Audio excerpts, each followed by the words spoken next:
23rd November. It is observed as the Fibonacci Day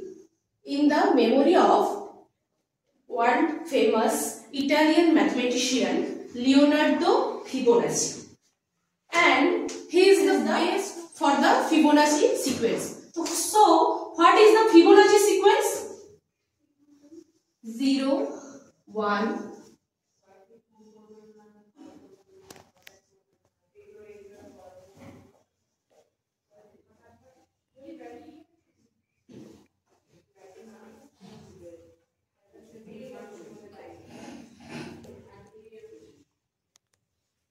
আমরা এখানে একটা সিকোয়েন্সিয়ালি নাম্বার দেখতে পাচ্ছি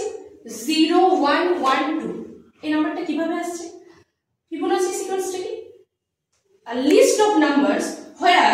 each number can made by the sum of two preceding numbers means then this sum of two preceding numbers 0 plus 1 equals to 1 1 plus 1 equals to 2 1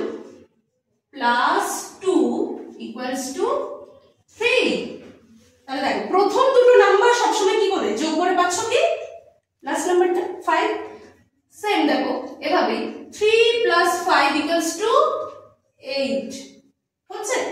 2 plus 3 equals to 5 এভাবে তুমি পুরো infinity নামানুসারে আজকের ডেটাকে Fibonacci day বলছি কেন দেখো আজকের ডেটটা কি 23rd নভেম্বর আমরা এভাবে লিখি তো আগের ডেট আর পরের মান্থ দেন ইয়ার যদি আমরা আগে লিখি মান্থ দেন লিখি আজকে ডেট তাহলে দেখো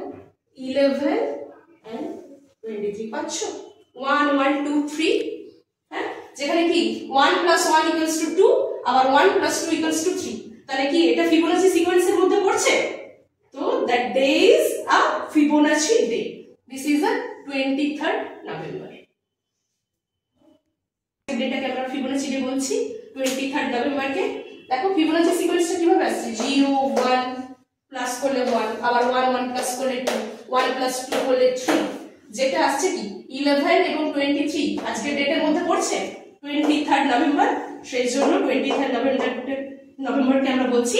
ফিবোনাচি ডে যেটা আমি এক্সামেও দিয়েছি তাই তো